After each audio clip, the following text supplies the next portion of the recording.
पुंडलीकवरदा हरी विठ्ठल श्री ज्ञानदेव तुकाराम सद्गुरु समर्थ त्र्यंबकानंद महाराज की जय।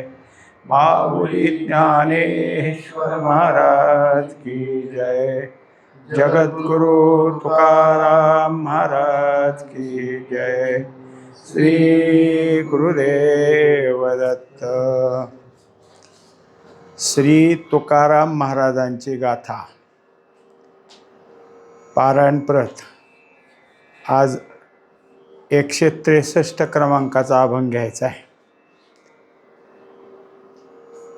अभंग असा आहे, शरण शरण जी हनुमंता, तुझ आलो रामदूता, काय भक्तीच्या त्या वाटा, मज दावाव्या सुबटा, शूर आणि धीर स्वामी काजी तू सत्व सादर, तुका म्हणे रुद्रा अंजनीची या कुमरा। 4 चरणाचा अभंग आहे। 160 क्रमांकाच्या अभंगापासून 163 क्रमांकाच्या अभंगापर्यंत एकंदरीत 5 अभंग 4 अभंग हे मारुतीरायाचंच वर्णन आणि स्तुती करण्यासाठी तुकोबारायाने घेतलेले आहेत। बाकीच्या 3 अभंगात आपण त्यांच्या संबंधी एक त्यांचा पराक्रम कसा झाला तेही पाहिलं आणि भक्ती किती श्रेष्ठ आहे तेही पाहिलं। आजच्या अभंगात ते सांगतात की इतके तुम्ही श्रेष्ठ आहे की तुम्हाला शरण आलेलं आहे। शरण कोणाला जातात की ज्याला शरण गेला असता तो आपलं सर्व काही सांभाळ करील अशालाच शरण जावं लागतं। म्हणजे शरणागत कोणाला जातो तर जे शरण आलेले आहेत त्यांचा सांभाळ करील, त्यांना सांभाळणं हे त्यांचं ब्रीद असेल। असे जे आहेत ते पहिलं तर कोण आहे तर एक परमात्माच आहे। परमात्म्याशिवाय दुसरं आपला सांभाळ करणारं रक्षण करणारं असं कोणी नाही। जो मज होय अनन्य शरण, असं काय माऊली सांगतात की जो मला अनन्य शरण आहे त्याचे जे काय असेल ते मी सगळं राखतो, असं त्याच्यामध्ये माऊलीने म्हटलेलं आहे। शरणागता शरण्यो मीची ऐकू। तसंच मारुतीरायाचं आहे आणि त्यांना जे शरण आले त्यांचं रक्षण त्यांनी आत्तापर्यंत किती वेळा तरी केलेलं आहे। आता चालू अभंगात शरण शरण जी हनुमंता असे शब्द आहेत। काही ठिकाणी शरण शरण हनुमंता एवढंच आहे, जी शब्द त्या ठिकाणी नाही, पाठभेद असे काही आहेत। आता जी शब्द का घातला तर त्यांचं श्रेष्ठत्व सामर्थ्य सांगण्याकरता। आपल्याला जे वडीलधारे मोठे असतात त्यांना जी हा शब्द लावला जातो, तसा हनुमंतासाठी जी हा शब्द लावलेला आहे आणि त्यांनाच शरण गेलेले आहेत। आता आणखी एक गोष्ट आहे, जसं भक्त आणि सामर्थ्य म्हणजे पराक्रम ह्यामध्ये हनुमंताचंच म्हणजे मारुतीराय श्रेष्ठ आहे, तसं आणखी एक काय आहे त्यांचं तर तुझं आलो रामदूता, ते रामदूत आहेत। प्रभू रामचंद्राचं दास्यत्व करणं हे त्यांचं ब्रीद आहे। त्यामुळं एका रामाशिवाय त्यांच्या ठिकाणी दुसरा कोणताही भाव नाही। राम एवढंच एक दैवत आहे आणि राम या दैवताची सेवा करणं या व्यतिरिक्त कोणतं दैवत आहे आणि त्यांच्यासाठी काय असेल असं त्यांच्या ठिकाणी नाही। मग ते कसे आहेत तर फक्त एकनिष्ठ आहेत, म्हणून तुम्ही रामदूत आहात। शिवाय तुमचे अनेक प्रकारचे पराक्रम झालेले आहेत म्हणून तुम्हाला शरण आलेलं आहे। काय भक्तीच्या त्या वाटा। आता दुसरं काय दाखवलं की सगळ्या भक्ती आहेत, 9 प्रकारच्या भक्तीत, त्यापैकी तुमच्याकडं सगळ्यात जास्त भक्ती कोणती आवडीची असेल तर दास्य भक्ती। तसं नवविध काय म्हणजे नवविधा काय बोलिल्या ज्या भक्ती, द्यावे माझे हाती आणोनिया, असं मारुतीरायालाच तुकोबारायानं विनंती केलेली दुसऱ्या एका अभंगात। आता जसं भक्ती आहे आणि त्या भक्तीमध्ये श्रेष्ठत्व भक्ती आणि धारण कोणती केली असेल तर दास्य भक्ती. मग आणखीन बाकीच्या भक्ती माहीतच नाहीत का? तर खूप आहेत. सगळ्या 9 भक्तीमध्ये सगळ्यात ते पारंगत आहेत. म्हणून ज्या ज्या भक्तीमध्ये तुम्हाला वाट माहीत आहे ती ती वाट आम्हाला दाखवा. आता त्याच्याकरता काय केलं की भक्तीचं अनेक वचन दाखवलं. भक्ती हा शब्द कसा दिला? अनेक वचन सांगण्याकरता. तसं पाहायला गेलं तर एकवचनी शब्दही भक्तीच आहे आणि अनेकवचनी शब्दही भक्तीच आहे. पण इथं अनेकवचनी का म्हणायचं? तर काय भक्तीच्या त्या वाटा, वाट म्हणलेली नाही. वाटा वाटा म्हणजे अनेक आहेत. अनेक वाटा म्हणजे अनेक प्रकारची भक्ती आणि त्या भक्तीची वेगवेगळी वाट आहे. त्यातल्या कोणत्याही वाटेने जाणारा जो असेल त्याला वाट दाखवण्याकरता तुम्हीच एक मार्गदर्शक आहात. म्हणून कोणत्या कोणत्या भक्तीला कोणती कोणती वाट असेल. मज दावा व्यासुबटा. आता तुम्ही कसे आहात? तर सगळ्यात पराक्रमामध्ये अत्यंत शूर आहात. हे तर झालंच, पण भक्तीमध्ये सहजता नाही. भक्ती तो कठीण 16वरील पोळी. म्हणजे भक्ती कठीण आहे. भक्ती सहज कोणालाही करता येते असं नाही. पण तुम्ही मात्र सगळी भक्ती अंगी परिपूर्ण करून घेतली. त्यातही तुम्ही सुबट आहात आणि बाकीचं सगळं करण्यामध्ये तुमच्या ठिकाणी काय आहे? धीरता आहे, शूरता आहे. हे सगळंच तुमच्याजवळ आहे. म्हणून भक्तीची वाट दाखवण्याकरता तुम्हालाच मी शरण आलेलो आहे. शूर आणि धीर. आता तुमच्या ठिकाणी अजून जर काही पाहिजे असेल तर सुबटा सांगून झालं, पण दुसरं सांगितलं की तुम्ही सगळ्या ह्याच्यात शूर आहात. कारण कितीही म्हणजे त्या अशोकवनात गेल्यावर एका वेळेला कितीतरी राक्षक अंगावर धावून आले एकाच वेळेला आणि सगळ्याला शेपटाने बांधलं, मोळी बांधते तसं, आणि वरून खाली आदळून दिलं. एकाचंही हाडधड राहिलं नाही.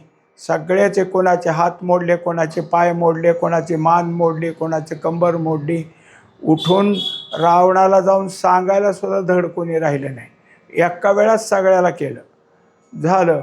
पुन्हा ते सैन्य घेऊन आले. सगळ्या सैन्याला एकट्या मारुतीरायाने हात आणि पाय दोन्ही हलवायचे नाहीत.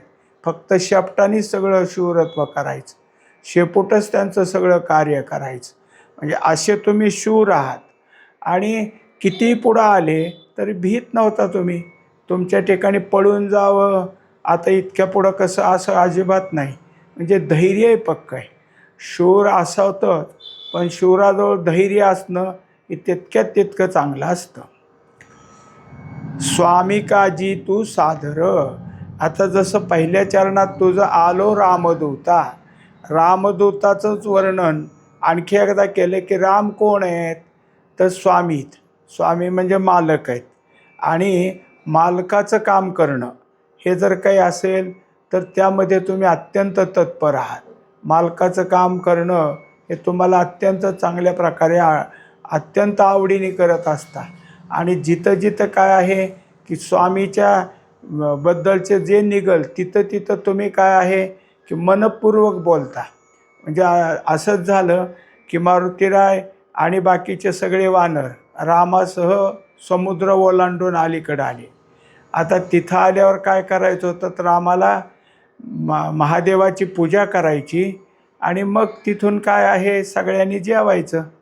म्हणून मग असं ठरलं की पूजा करू द्या. आता ते लिंग तयार करतात आणि मग पूजा. ते म्हणले असं कशाला लिंग? मी जाऊन काय आहे आत्मलिंगच आणतो शंकराकडून.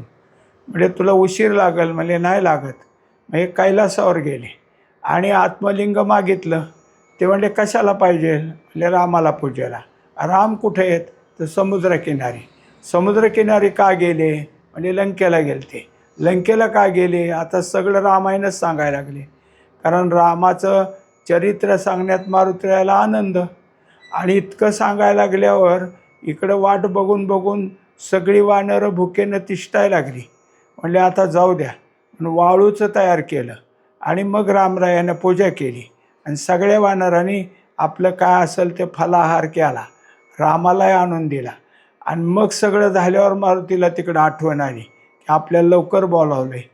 मग आत्मलिंग घेतले ना आले तर इकडं पूजा झालेली. म्हणून मला मला तिकडं लावलं आणि तुम्ही पूजा का केली? याच्यासाठी काय केलं, ते वाळूचं लिंग शेपटाचा वेढा घातला आणि उपटून टाकायचं ठरवलं. शेपूट तुटलं पण ते लिंग उठलं नाही.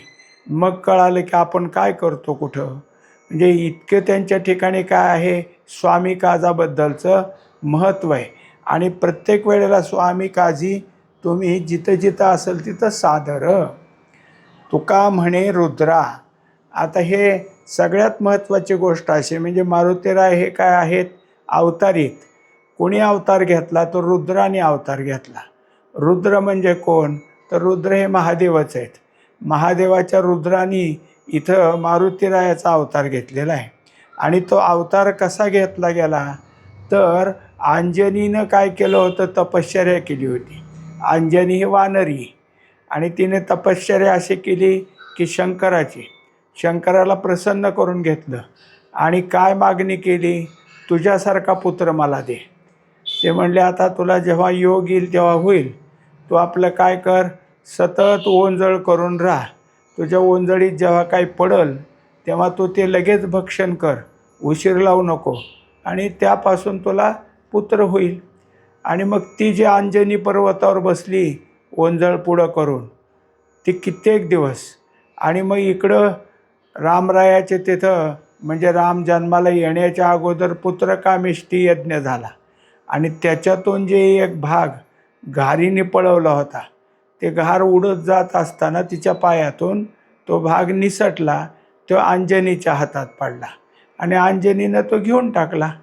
आणि त्याच्यामुळं पुढं जे काही जन्म झाला तो मारुतीरायाचा. म्हणून अंजनीच्या कुमारा. आता तुम्ही कोण आहात, रुद्र आहात. आणि आला कोणाच्या पोटी, तर अंजनीच्या पोटी. आता दुसरं नाव आहे वायुसूत. वायुसूत का म्हणायचं, तर ते जे काही चाललेलं फळ आहे ते नेमकं घारीच्या पायातनं इथंच का निष्ठावं, तर ती मदत केली होती वाऱ्यानं. म्हणून वाऱ्याने त्या ठिकाणी मदत केली, म्हणून त्यांना पवनसूत किंवा वायुसूत असं म्हणतात. पुढचा अभंग घेऊ आपण, 164 क्रमांकाचा. धिग्जिणे तो बाईले अधीन, परलोक मान नाही दोन्ही. धिग्जिणे ज्याचे लोभावरी मन, अतित पूजन घडे चिना. धिग्जिणे आळस निद्रा जया फार, अमित आहार अघोरिया. धिग्जिणे नाही विवेक वैराग्य, झुरे माना लागी साधूपणा. तुका म्हणे दिग ऐसे झाले लोक, निंदक वादक नरका जाती. 5 चरणाचा अभंग आहे. या अभंगात वेगवेगळ्या चरणात मनुष्यजन्म प्राप्त होऊन सुद्धा त्याचा धिक्कार केलेला आहे. कारण त्यांनी जन्माला येऊन त्या जन्माचं सार्थक करावं तसं काही केलेलं नाही, म्हणून त्याचा धिक्कार केला. पहिल्या चरणात धिक्कार केला तो कशासाठी, तर धिग्जिणे तो बाईले अधीन. आता ह्याचा धिक्कार असो, याचं कारण काय आहे, तर तो बायकोच्या अधीन गेलेला आहे. बायको जे म्हणेल ते, म्हणजे एखाद्या बाजारात व्यवहार करायला जातो आणि व्यवहार जुळत आल्यावर तिथल्या लोकांना म्हणतो थांबा, घरी जाऊन बायकोला विचारतो, ती होय म्हणली तर घेतो. इतकं तो काय आहे की स्वतःच्या ह्याने काही करत नाही. आता त्याबद्दल काय बरं, म्हणजे तुकोबारायाला बायको एवढी शूद्र कमी दर्जाची वाटते का, तर तसं नाही. यांच्या ठिकाणी काय असतं, उतावळेपणा असतो. महिलांना शांत स्थिर पद्धतीनं विचार करावा हे कळत नाही. एखादी गोष्ट अर्धवट ऐकली की लगेच दुसऱ्याला जाऊन सांगावी, तिचा बोबाटा करावा, असा एक स्वभाव असतो. त्यामुळं यांच्या ठिकाणी कोणत्या प्रकारचं रहस्य, गुप्तता सांगणं योग्य नाही, हे कळत नाही. आणि मग जो अधीन गेलेला आहे त्याच्या दृष्टीने या सगळ्या गोष्टी वाया जातात. मग त्याच्यासाठी सांगितलं की जो असा अधीन जातो, परलोक मान नाही दोन्ही, त्याला परलोकात जाताच येत नाही. आणि गेलाच तरी योग्य असं ठिकाण मिळत नाही. कारण त्याच्या ठिकाणी कोणत्याच प्रकारे स्वतःच्या विचाराची क्षमता नसते. तो दुसऱ्याच्या विचारावर चालतो. त्यामुळं तिथं गेला असतासुद्धा त्याला योग्य विचार या पद्धतीनं करणं व्हायचं नाही हे समजून त्याला काय आहे ते पद दिलं जात नाही. म्हणजे मग तो कुठं जातो तर खालच्या पदावर जातो. म्हणजे तिथं गेल्यावर त्याला मान मिळत नाही. धिग्जिने ज्याचे लोभावरी मन. दुसरं प्रमाण काढलं की आता हा जन्माला आला आहे खरं, पण त्याचं कसं आहे, सतत लोभ आहे. काहीही द्या, कुणीही द्या, काही केलं तर चालं. म्हणजे त्याच्या ठिकाणी लोभ आहे. तो लोभ कसा आहे पहा. एक राजा होता आणि त्यांनी काय फरमान काढलं की आमच्या भांडारघरात जा आणि तुम्हाला काय जे घ्यायचं आहे ते घ्या. तुमचं काय एखादं कपडा आणा, त्याच्यात ते ठेवा आणि ते गाठोडं बांधा न्या. पण एकदा तुम्हाला उचलेल एवढंच न्या. तुम्हाला दुसऱ्यांनी मदत करायची नाही. दुसऱ्यांनी मदत केली तर तुम्हाला उचलून नेऊ द्यायचं नाही. तुम्हाला जेवढं उचलतं तेवढं उचला आणि मग काय करा, तुम्ही घेऊन जा. आता जे जे होते त्यांनी आपल्याला जेवढं उचलतं तेवढं काय असेल ते त्यातलं घ्यावं, धन घ्यावं, दागिने घ्यावेत, आपलं गाठोडं उचलावून निघावं. एक इतका लोभी होता की पूर्वी कसं असायचं, 4 कोपरे सारखे असणारं पांघरून सगळ्या घराला पुरावं, त्याला पासोडी म्हणायची. ती पासोडी, त्या पासोडीमध्ये काय आहे की किती पण लांब असते, त्याचे ठराविक काय अंतर आहे असं नाही. आणि ती नेली आणि मग काय केलं की ती पासोडी अंतरली, जे व्हायला सुरुवात केली. आता त्यांनी सांगितलं होतं की तुम्हाला उचलं देईल का न्या. आणि शेवटी दुसरा एक त्यात नियम होता, सूर्यास्ताच्या आत इथनं निघून गेलं पाहिजे. आता सूर्यास्त होस्तोवर वाहतच राहिला. बघू म्हणलं आता सूर्यास्त जात होताना निघू. शेवटी सूर्यास्ताची वेळ आली आणि त्याला हे टोक ते टोक घेऊन गाठ बांधायला सुद्धा येईना. बळबळाने शेवटीच्या कायतले काही दागिने काढून टाकले, मग गाठी बांधल्या. ते पण बळच बांधली. आता उचलून द्यायला कोणी यायचं नाही हे ठरलेलं असल्यामुळं ते गाठोडं कसं तरी एका बाजूला केलं आणि त्याच्या खाली गेला. आणि खाली गेल्यामुळे त्याला जे ओझं अंगावर पडलं ते वर उठताच येईना. गाठोडा अंगावर आणि खालून ओरडायला लागला. आता इतकं ओरडू दिला त्या शिपायाने की सूर्यास्त होऊ दिला आणि मग त्याला खालून बाहेर काढला आणि पळ म्हणले, तू इथनं आता काही नाही, तुला काय मिळणार नाही. किती लोभ केला. काही थोडंसं झालं असतं, सहन आहे तेवढं नेलं असतं तर मिळालं असतं. आता काहीच मिळालं नाही.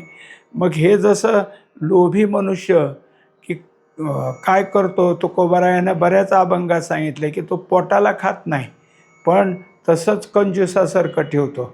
मग त्यामुळे लोभी अशी आवडे धन, म्हणजे धन सतत गोळा करणं हे त्या लोभियाचा प्रकार असतो, तसा हाय. आणि लोभावरी मन, सतत लोभ. यात आपल्याला मिळेल ते घ्यायचं पण दुसऱ्याचंही आपल्यालाच घ्यायचं, दुसऱ्याजवळ असलं की मागायचंच, असा जो असतो. अतित पूजन घडेची ना. मग आता तो प्रत्येक गोष्ट आपल्या ठिकाणी काय करतो, संचय करतो. मग खर्च कुठला करतोय. आणि एखादा आलाच त्याच्या घरी अतिथी पाहुणा आला म्हणा, कोणी मागणार आला तर ह्या काय देतोय, कारण ह्याला खर्चायचं नाही. मग त्यांची पूजा करायची नाही, त्यांना जेवायला घालायचं नाही.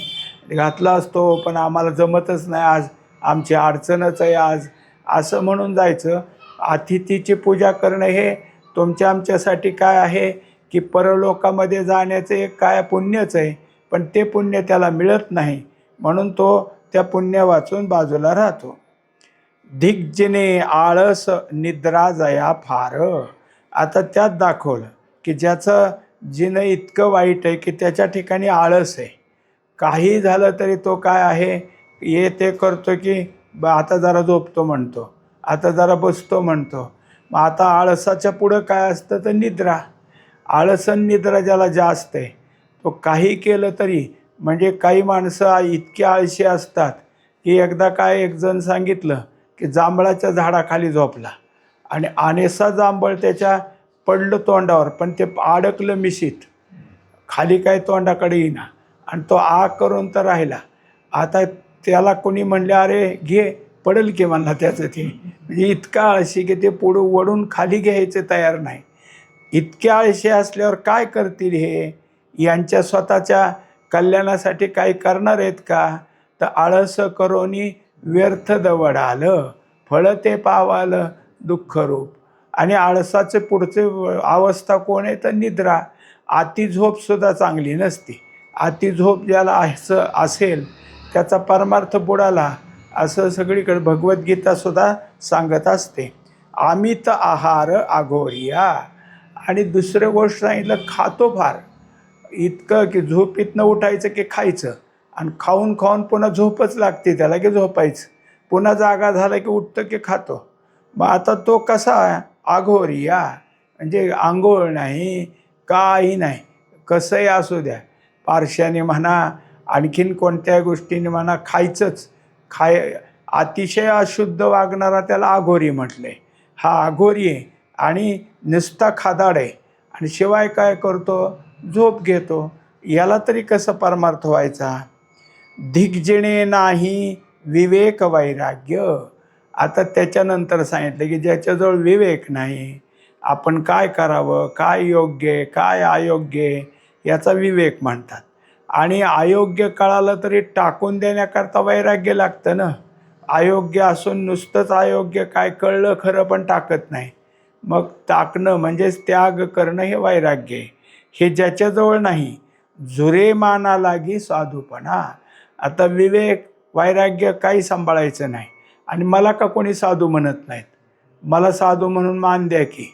इकडं तर ते म्हणायचं आणि तिकडं तर विवेक नाही वैराग्य नाही. हे साधू जवळची लक्षणं आहेत, विवेक वैराग्य हे तर नाही, आणि साधू होण्याचा इच्छा तर फार मोठी.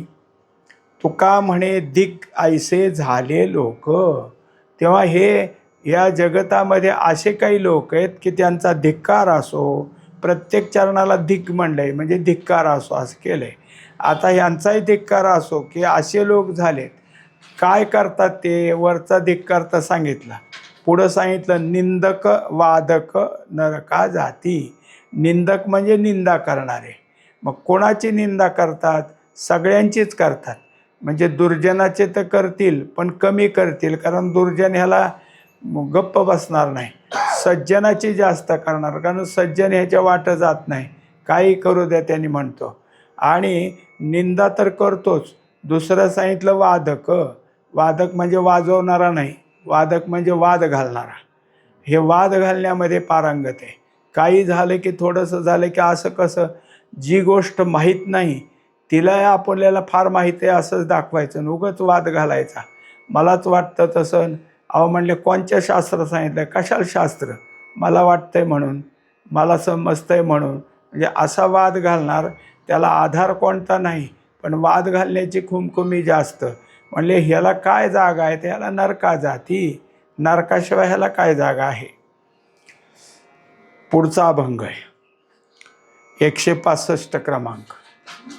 अरे हे देह व्यर्थ जावे, ऐसे जरी तुझ व्हावे, द्यूत कर्म मनोभावे, सारी पाठ खेळावया. मग कैचे हरीचे नाम, निजलिया जागा राम, जन्मोजन्मीचा अधम, दुःख थोर साधिले. विषय सुखाचा लंपट, दासी गमनी अतिधीट, तया तेची वाट अधोगती जावया. आणि कै एक कोड, नरका जावयाची चाड, तरी संत निंदा गोड, करी कौतुके सदा. तुका म्हणे ऐसे, मना लावी राम पिसे, नाही तरी आली या सायासे, फुकट जासी ठकोनी. 5 चरणाचा अभंग आहे, पण चौकडीचा अभंग आहे. एका चरणामध्ये 4 चरणं आहेत, 4 विभाग आहेत किंवा 4 तुकडे आहेत. यामध्ये मनुष्य देह प्राप्त होऊनही कसा वाया घालवला हे शिकवायचं आहे. अरे हे देह व्यर्थ जावे. तुला जर हा प्राप्त झालेला नरदेह आहे आणि व्यर्थ जावा असं वाटत असेल तर मग काय कर, ऐसे जरी तुझं व्हावे, म्हणजे तू त्याची नरदेहाचं सार्थक व्हावं असं तुला वाटत नसेल, त्याची तू चिंता करत नसतील, तर द्यूत कर्म मनोभावे, तर जुगार खेळ आणि मनापासून काय असेल ते घरातलं सगळं वाया घालव. सारीपाट खेळावया, नाही तर सोंगट्याचा खेळ असतो तो खेळ, आणि तो सुद्धा काय आहे जुगारीसारखा, त्याच्यावर धन लावून खेळ. म्हणजे काय होईल, संसारे वाया जाईल आणि परमार्थ व्हायचा नाही, अशाने तुझा नरदेह वाया जाईल. मग कैचे हरीचे नाम, आता हे सगळा उद्योग तुझ्या मागं लागला, सतत जुगारीकडे जायचं नाही तर सारीपाट खेळायचा, देवाचं नाव कधी घेशील, तुला वेळ तरी कधी आहे. निजलिया जागा राम, आता तू खेळतो दिवसभर जागा आहे तोपर्यंत, परत झोपतो. तू झोपला तरी राम काय तुझ्यातला थांबलेला नाही. मनुष्य कोणी का असाना प्रत्येकाच्या अंतःकरणात राम आहे. प्रत्येक मनुष्य झोपतो पण आतला राम जागा असतो, ते झोपत नाही. म्हणजे आतला राम तुझ्या ठिकाणचा जागाच राहील. जन्मोजन्मीचा अधम, आता हे सगळं तुला का नाही सुचत, तू अनेक जन्म सगळं काय आहे अधमाची कामं करत आलात, वाईट दर्जाची कामं केलीत, आणि तू जो आहेस तो कसा आहेस, तर ह्या सगळे काम करण्यामध्ये त्यातलाच आहे तो, म्हणजे दुःखाचा तो आगर आहे. दुःख थोर साधिले, तेव्हा हे सगळं करून काय केलं, तो दुःखच मिळवलं. मनुष्य मुळातच मनुष्य जन्माला येतो ते दुःख फेडीसाठीच येतो. अनेक प्रकारची दुःख मागं केलेली ती फेडायला आला. दुःख म्हणजे पाप. आता तरी दुसरं काय करतोय, पुन्हा दुःखच गोळा करून बसलेला आहे. विषय सुखाचा लंपट, तुला दुसरं काही नाही, विषयाचं सुख आहे. मनुष्य विषयात लंपट असतो, कोणाला कोणतं कोणाला कोणतं, कोणाला काही सिनेमा, नाटक, टी व्ही, निसर्ग सौंदर्य, फिरायला जाणं हे आवडतं, म्हणजे डोळ्याचं सुख. कानाला कसली ह्याची गाणी त्याची गाणी किंवा अजून काहीतरी भाषण व्याख्यान असलं आवडतं, ते कानाचं सुख आहे. खायचं हे पदार्थ ते पदार्थ जिभेचं सुख आहे.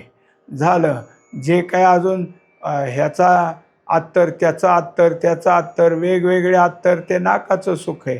आणि काही ना काहीतरी मऊ कठीण पदार्थ त्याच्याशी संपर्क करणं, म्हणजे पराच्या गादीवर लोळणं नाही तर दगडावर जाऊन झोपणं, हे असे दोन प्रकार, कठीण आणि मृदू, हे विषयच आहेत. हे विषय असे 5 विषय ज्याला आवडते तो विषय सुखात लंपट आहे. आता कोणी मनुष्य एक नाही तर 2 सुखातच लंपट असतो, पाचीची पाची नाहीत. 2 कोणचे तरी आवडतील तर 3 आवडत नाहीत किंवा कमी आवडतील, तसा तू आहेस. दासी गमनी अति धीट, म्हणजे आता इथं लग्न जरी झालेलं असलं तर घरात काम करायला दासी असती, तिच्याकडं तुझं वाईट नजर असते, घरातल्या नोकराकडं तुझी नजर वाईट, म्हणजे तू त्यातही त्या विषयातही लंपट आहेस. तया तेची वाट अधोगती जावया, आता इतकं सगळं केल्यावर तुला कुठं जायची वाट आहे, तो अधोगतीला जाशील. नरकाकडे जाण्याशिवाय तुला काय आता रस्ताच नाही. आणि काही एक कोड नरका जावयाची चाड, आता कोड म्हणजे कौतुक. तुझं अजून एक कौतुक कोणतं आहे, तर तुला जास्तीत जास्त नरकाकडे जाण्याची आवड फार आहे, म्हणजे त्याच प्रकारची तू कर्म करतो आहे. मनुष्याला कोणी सांगितलं की अरे हे चांगलं नसतं, ह्याने तुझं अधःपतन होईल, मग तर तो जास्त करणार, करू द्या माझं अधःपतनच होऊ द्या असं म्हणतोय. हे म्हणतात तुला त्याचीच जर चाड आहे, तसलीच जर इच्छा असेल तर तरी संत निंदा गोड करी कौतुके सदा, म्हणजे बाकीचं करण्यापेक्षा एक कर, म्हणजे तुला नरकामध्ये लवकर जाता येईल. संताची निंदा कर, संताची निंदा केली तर तू लवकरात लवकर नरकाकडे जाशील.